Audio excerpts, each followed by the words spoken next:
Emma wiped the counter for the third time in 5 minutes. The late lunch crowd had thinned, leaving the little diner half empty. She glanced toward the corner booth where an older man sat alone, dressed in worn jeans, a plain t-shirt, and a baseball cap pulled low.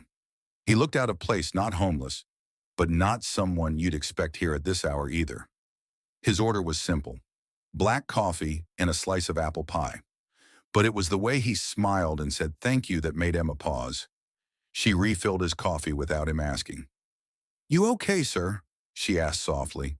Noticing the tired look in his eyes, he nodded. "Just passing through.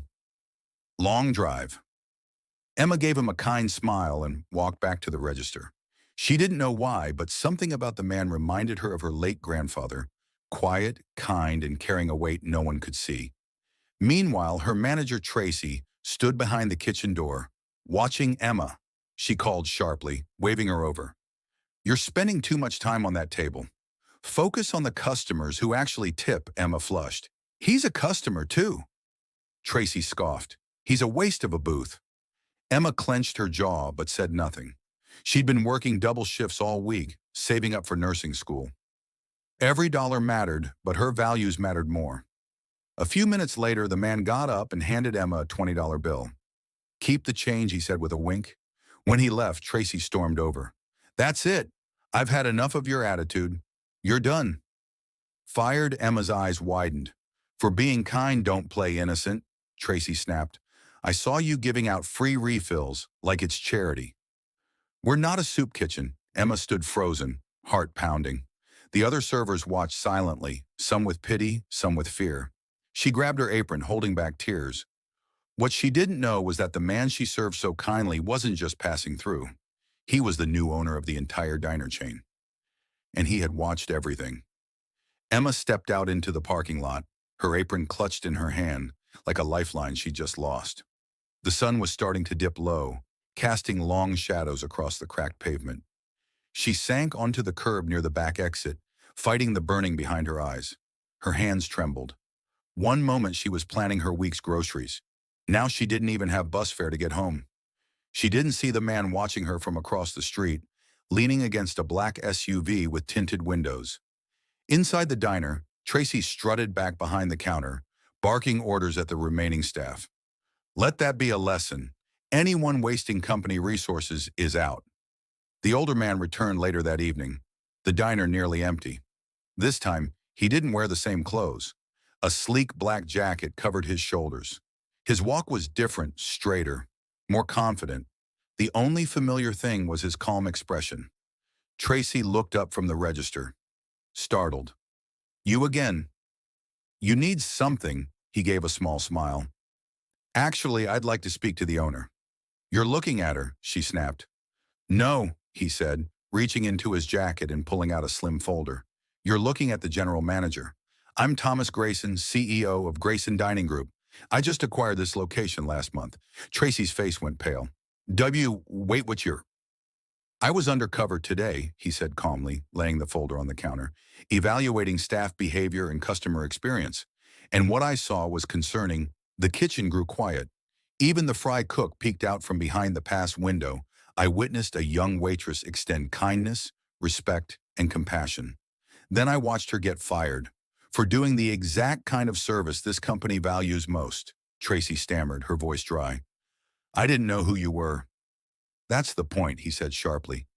"You judged her because you assumed I was nobody." Outside, Emma stood up slowly, wiping her face. She had no idea what was unfolding inside the diner, or that her life was about to take a turn no one saw coming. Emma's phone buzzed in her pocket as she waited at the bus stop, the last streaks of daylight fading behind her. She hesitated before checking it, probably another rejection email or a reminder about a bill. But instead, it was a message from an unknown number. "Emma, this is Thomas Grayson. Please return to the diner. There's something we need to discuss." She stared at the screen, confused. The man she served earlier. How did he get her number? She almost ignored it, but something about the way he looked at her stuck in her memory. Not like a customer, like someone who actually saw her. Back inside the diner, Tracy's palms were sweating. "Look, Mr. Grayson, there must be some misunderstanding."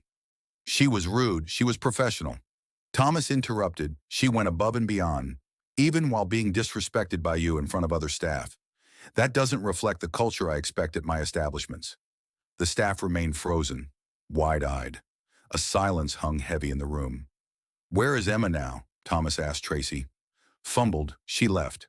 I fired her. I'm aware, he said coldly. Call her back. Now.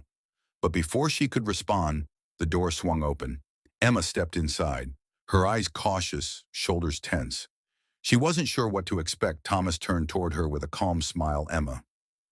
Thank you for coming back. Tracy's mouth opened, but Thomas raised a hand. She's not a guest. She's staff. In fact, starting today, Emma is being offered a new position. Emma blinked. Wait, what? Thomas stepped closer. How would you feel about becoming part of our training and hospitality team?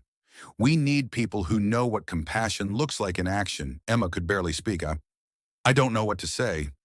Say yes, he smiled. Tracy looked like she'd swallowed a lemon. Thomas turned to her. As for you, we'll be reviewing your employment status. Kindly gather your things, gasps echoed behind the counter. Emma stood frozen, heart racing. Just this morning, she was wiping tables and trying not to cry. Now the CEO of the entire company was offering her a future she didn't even know she deserved. Emma followed Thomas into a quiet corner booth, the same one he had sat in earlier. It all felt surreal, like a dream she was afraid to wake up from. Her hands trembled slightly as she wrapped them around a glass of water. One of the servers nervously brought over. Thomas leaned forward, resting his elbows on the table. I know this is a lot to take in, Emma, but I meant what I said. People like you are rare in this business. Emma looked down, still unsure I didn't do anything special. I just treated you like I would anyone else.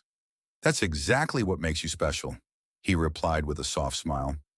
Most people treat others based on what they think they're worth. You treated me with dignity when you thought I had none.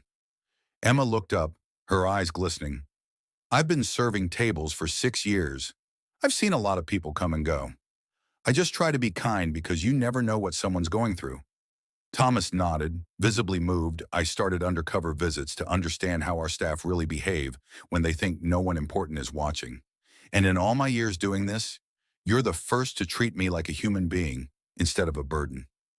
Before Emma could respond, a young server, Maria, walked by and quickly whispered, You were amazing. We all saw what happened.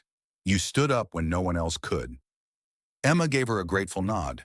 She had always tried to do the right thing, even when it hurt. But now that very choice was turning into something life-changing. Thomas slid a business card across the table. We're launching a new hospitality training program, and I want you to be part of the pilot team. The job comes with full benefits, travel opportunities, and tuition support if you still want to pursue nursing. Emma's breath caught. Nursing school had felt like a distant dream, one she'd quietly tucked away behind rent payments and 12-hour shifts. I don't want an answer. Now, Thomas said gently, think it over. But know this, people like you are the reason we still believe in real service. For the first time in months, Emma felt something stir in her chest. Hope.